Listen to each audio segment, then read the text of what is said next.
Okay, let's going to start with the nation. Imo police-labor clash likely. Federal government shocker soon for dollar naira speculators.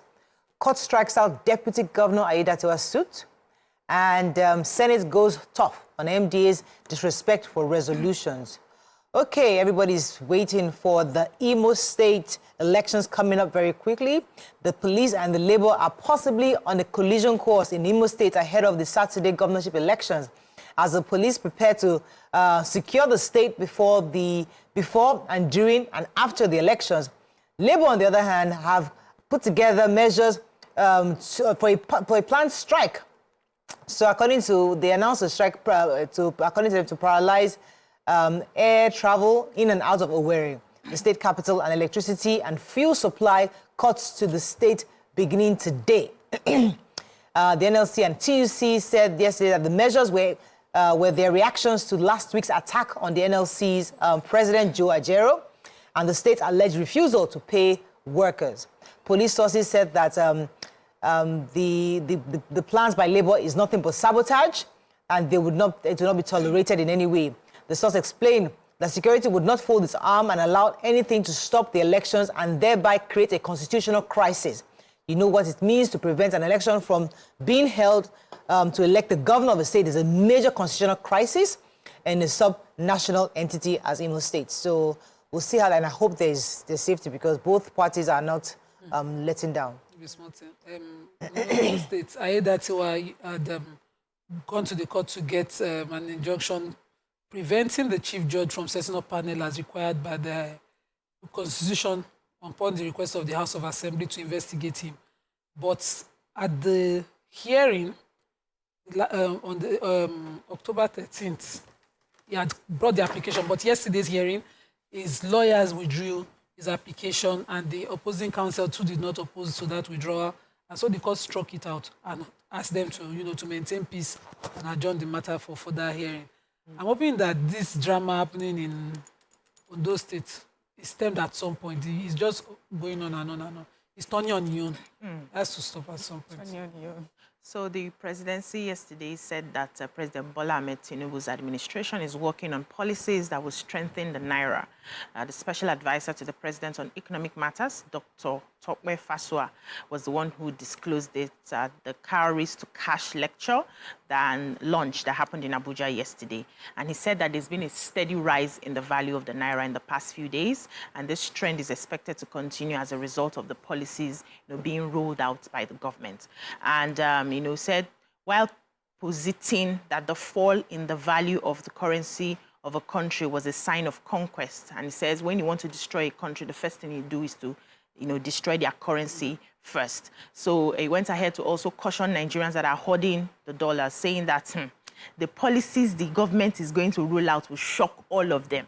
So for those of you who are hiding the dollars, will continue. Those of you who are praying that Naira is watered down, we don't have currency, continue. But they are rolling out serious, policies that would strengthen the Naira and also help us to use more of the Naira, even in our international transactions. Yeah. So he says that, so I think they're also going to be reorganizing the banking sector as well. And he said there are lots of great ideas coming out from the presidency. As we can see, he has plans to make sure that Nigeria's economy gets to $1 trillion in 2026, that he's planning to achieve that. And he's a patriot. The people working for him are patriots. They're having conversations to see how they can strengthen the Naira. He's hoping that in a few months' time, Naira would, to a dollar would be about 500 to 600.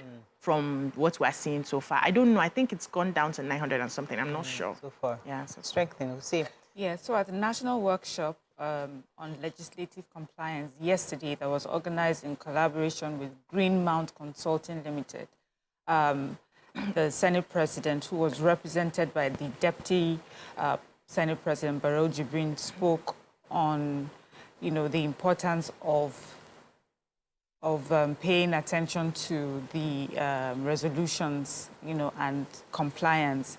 The Senate President wants MDAs, especially of the federal government, against non-compliance with resolutions and laws of the upper chamber.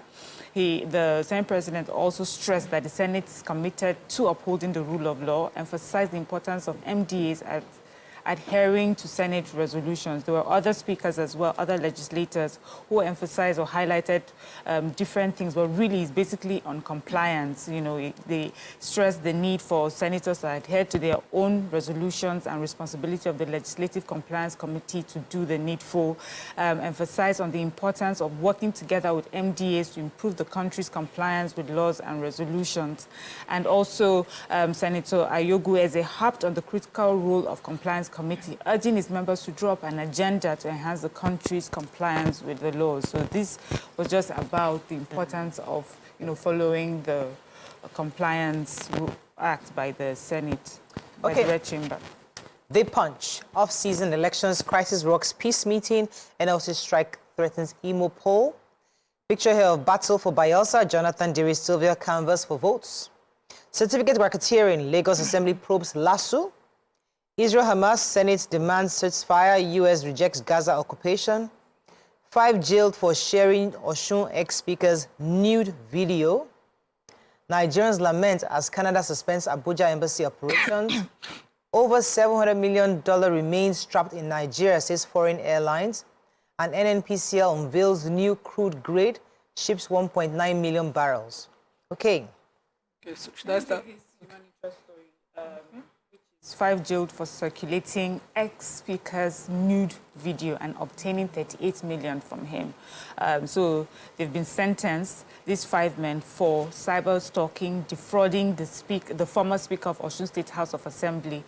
So it was this video in 2018, it was a 30-minute video, and it showed this ex-speaker in the nude, and then people had accosted him for performing ritual purposes. And then these people had this video, and they had used it to blackmail this ex-speaker for many years, and from it they got 38 million naira from him. So this was him hoping that they would not even release it, but even after getting that money, they went ahead to release it. Anyway, these 5 people were named Kazeem Agbabiaka, Abdul-Rasheed Ojonla, Babatunde Oluajo, Adebiyi Kehinde, Femi Oyebode were arraigned before the court, and you know, they have been sentenced for conspiracy, advance fee fraud, and cyber stalking. So watch out, people. Very important something. Okay, so I have the LASU story, of course, as a matter of interest. So there's been a trending story about certificate racketeering within LASU. An online newspaper carried it that, you know, there's a racketeer that sells authentic certificates from LASU for, depending on courses, between 2 million and 3 million, depending on the technicality of the courses. And the school issued a statement immediately saying that this was being probed immediately, that the management said no such allegations are true. You know, that let me read what they quickly say. We are hereby established that the management promptly brought the original allegation to the attention of the general law enforcement agencies, including the Office of the Lagos State Directorate of Public Prosecution. These authorities have not yet concluded their investigations, but the motion was now moved at the House of Assembly in Lagos State to look into it, to invite the VC, invite the Senate of the school, and invite the Commissioner for Tertiary Education in Lagos State, Mr. Tolani Akibu, to see how authentic this is. But in that same motion on the floor of the House that was moved by Olabi Ajani, they were talking about, they brought other matters of urgent public importance, and they were talking about retaining the integrity of the school. And they're looking into those staff members of the records and e-results department. I'm trying to remember, I've crammed this thing. It happens. So they are probing the department in charge of certificates and records within the school already. That's from the House of Assembly. Okay. They're also inviting these officials I mentioned earlier to also look into it. I think it's extremely important, because I cannot believe that such a thing is possible. I don't believe your ears. All right. Following the accident that happened at the Canadian Embassy that led to the loss of lives of 2 persons, the Canadian Embassy in Nigeria suspended operations until further notice. Through the Canadian High Commission's X handle, they announced a temporary suspension of operations. And it says that the announcement implies a suspension of visa and immigration services for people seeking to visit or emigrate to Canada. So there is also no offer of services to Canadians visiting and living in Nigeria. So Nigerians obviously trying to jackpot or trying to relocate are seriously concerned that now that their embassies have been closed, it's going to obviously delay them, their immigration.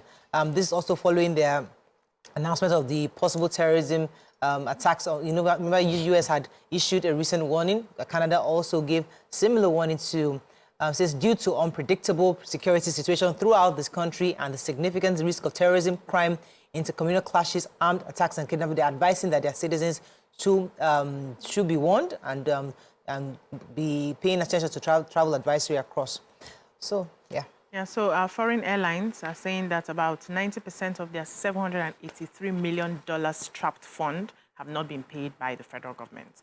The airlines stated this during a stakeholders forum convened by the Minister of Aviation and Aerospace Development, Festus Keyamo, in Lagos recently. And now, according to the data from the International Air Transport Association, as at August 2023, Nigeria accounted for a substantial $783 million of airlines blocked funds, which is trapped in Nigeria, and said despite the recent efforts to alleviate the situation, the airlines have still not received significant portion of those funds. They are not able to access it. So the chairman of the International Airline Operators, Mr. Chima Kingsley, emphasized that international banks had received some funds from the central bank, but it was less than a fraction, just about 10%, and the funds are still trapped. Keyamo has promised that they are doing whatever they can to ensure that they are able to pay these airlines. All right, let's go on a quick break. When we come back, we'll continue with our review. Stay with us. We'll be right back.